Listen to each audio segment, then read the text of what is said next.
राधे राधे, जय श्रीमन नारायण, हरे कृष्णा। आज हम सुनेंगे ऋषि पंचमी व्रत की कथा। तो चलिए शुरू करते हैं। एक समय वर्षा ऋतु में जब उसकी पत्नी खेती के कामों में लगी हुई थी तो वह रजोज्वाला हो गई। उसको रजोज्वाला होने का पता लग गया, फिर भी वह घर के कामों में लगी रही। कुछ समय बाद वह दोनों स्त्री और पुरुष अपनी अपनी आयु को भोगकर मृत्यु को प्राप्त हुए। जैसी तो कुतिया बनी और सुमित्र को रजोज्वाला स्त्री के संपर्क में आने के कारण बैल की योनि मिली, क्योंकि ऋतु दोष के अतिरिक्त इन दोनों का कोई अपराध नहीं था। इसी कारण इन दोनों को अपने पूर्व जन्म का समस्त वितरण याद रहा। वे दोनों कुतिया और बैल के रूप में उसी नगर में रहने लगे।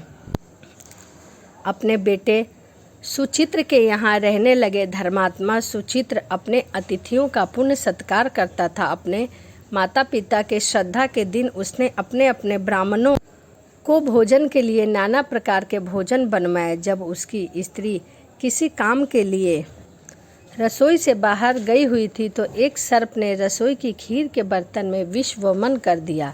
कुतिया के रूप में सुचित्रा की माँ कुछ दूर से सब देख रही थी। पुत्र बहू के आने पर उसने पुत्र को ब्रह्म हत्या के पाप से बचाने के लिए उस बर्तन में मुंह डाल दिया। सुचित्र की पत्नी चंद्रावती से कुतिया का यह कृत्य देखा न गया और उसने चूल्हे में से जलती लकड़ी निकालकर कुतिया को मारी। बेचारी कुतिया मार खाकर इधर उधर भागने लगी।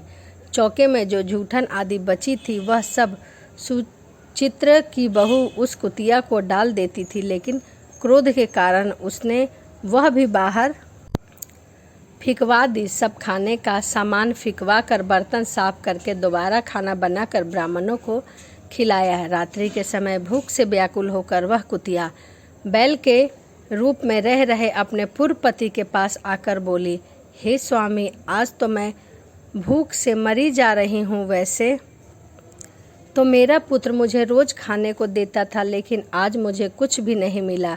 सांप के विष वाले खीर के बर्तन को अनेक ब्रह्म हत्या के भय से छूकर उनके न खाने योग्य कर दिया था। इसी कारण उसकी बहू ने मुझे मारा और खाने को भी कुछ भी नहीं दिया।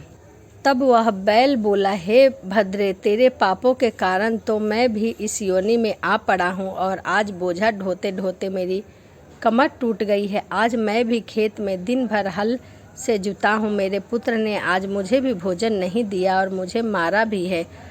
बहुत मुझे इस प्रकार कष्ट देकर उसने इस श्रद्धा को निष्फल कर दिया है। अपने माता पिता की इन बातों को सुचित्र सुन रहा था। उसने उसी समय दोनों को भरपेट भोजन कराया और फिर उनके दुख से दुखी होकर वन की ओर चला गया। वन में जाकर ऋषियों से पूछा कि मेरे माता पिता किन कर्मों के कारण इस नीची योनि को प्राप्त हुए हैं और अब किस प्रकार से इनको छुटकारा मिल सकता है। तब सर्व आत्मा ऋषि बोले, तुम इनकी मुक्ति के लिए पत्नी सहित ऋषि पंचमी का व्रत धारण करो तथा उसका फल अपने माता पिता को दे दो। भाद्रपद महीने की शुक्ल पंचमी को मुख शुद्ध करके मध्याह्न से नदी के पवित्र जल में स्नान करना और नए रेशमी कपड़ों को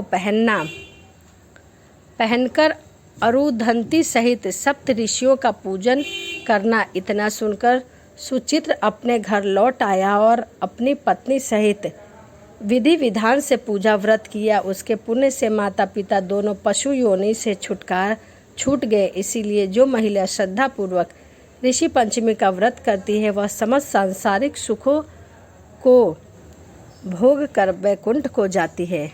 तो यह ऋषि पंचमी की कथा थी। आपको कथा कैसी लगी प्लीज़ कमेंट करके ज़रूर बताइएगा। तो चलिए इसी के साथ वीडियो को समाप्त करते हैं। राधे राधे, जय श्रीमन नारायण, हरे कृष्णा।